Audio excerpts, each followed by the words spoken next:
The following is an AI radio TV news feature. Headline: Fairies weren't always cute, they used to drink human blood and kidnap children. Byline: Sam George. Lead: Forget about Tinker Bell. Story: When most people think about fairies, they perhaps picture the sparkling Tinker Bell from Peter Pan or the other heartwarming and cute fairies and fairy godmothers that populate many Disney movies and children's cartoons. But these creatures have much darker origins, and were once thought to be more like undead blood-sucking vampires. In The Secret Commonwealth of Elves, Fauns and Fairies, 1682, folklorist Robert Kirk argued that fairies are the dead, or of a middle nature betwixt man and angels. This association is particularly prominent in Celtic lore. Writing in 1887, Lady Jane Wilde popularized the Irish belief that fairies are the fallen angels who were cast down by the Lord God out of heaven for their sinful pride, and the devil gives to these knowledge and power and sends them on earth where they work much evil. At first sight, the current innocent idea of fairyland seems as far away from the shadowy realms of the dead, and yet there are many resemblances between them. Despite their wands and glitter, fairies have a dark history and surprisingly gothic credentials. So why did we lose our fear of fairies, and how did they come to be associated with childhood? How fairies lost their bite. When J.M. Barrie's Peter Pan debuted in the early 1900s, it was widely believed in society at that time that fairies were inhabited a shadowy spirit world. Fascinated by angels, ghosts and vampires, Victorians, subsequently Edwardians, increasingly saw fairies as the souls of the dead. Rather than dispelling fairies, the First World War and the loss of many loved ones heightened a belief in airy spirits and occult methods of communicating with them. However, due to Peter Pan's great success and the prominent pixie character of Tinker Bell, the creatures would eventually lose their malevolence as they became confined to the nursery. Barrie famously equated the origin of fairies with children. When the first baby laughed, its laugh broke into 1,000 pieces. That was the beginning of fairies. This is far from the malevolent fairies and their shadowy history in folklore.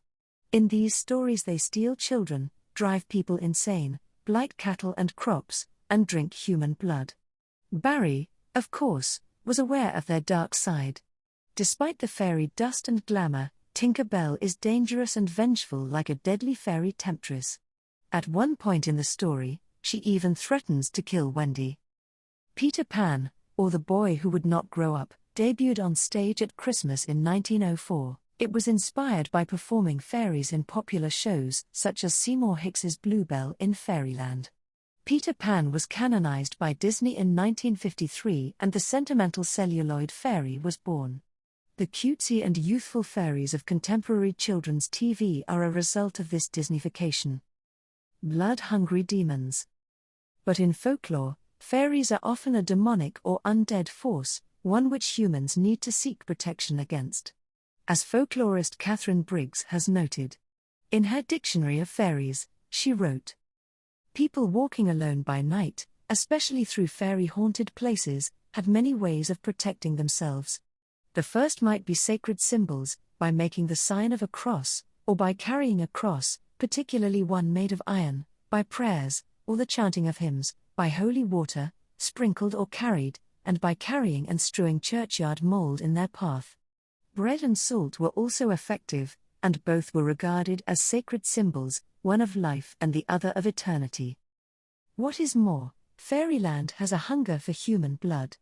This links fairies to the vengeful dead and to vampires. In early accounts, vampires are defined as the bodies of the dead, animated by evil spirits, which come out of their graves in the night, suck the blood of the living and thereby destroy them, as an entry in the Oxford English Dictionary from 1734 noted. Diane Purkis's History of Fairies includes a Scottish Highland legend which warns that you must bring water into the house at night, so the fairies don't quench their thirst with your blood. Very old fairies, like vampires, were said to wrinkle and dry up without fresh blood. The Beavorn Sith are vampiric Scottish fairies. These beautiful green banshees have hooves instead of feet. They dance with and exhaust their male victims, then tear them to pieces. Like many fairies, they can be killed with iron. Derek Dew are Irish vampiric fairies or red bloodsuckers. They were thought to be influential on Sheridan Le Fanu's female vampire tale Carmilla, 1871. Halloween is supposedly a time when the veil between our world and the shadow world is extremely thin.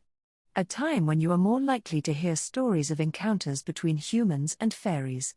So if this Halloween you go seeking winged friends, a warning to the curious, they might not be as sweet as you think.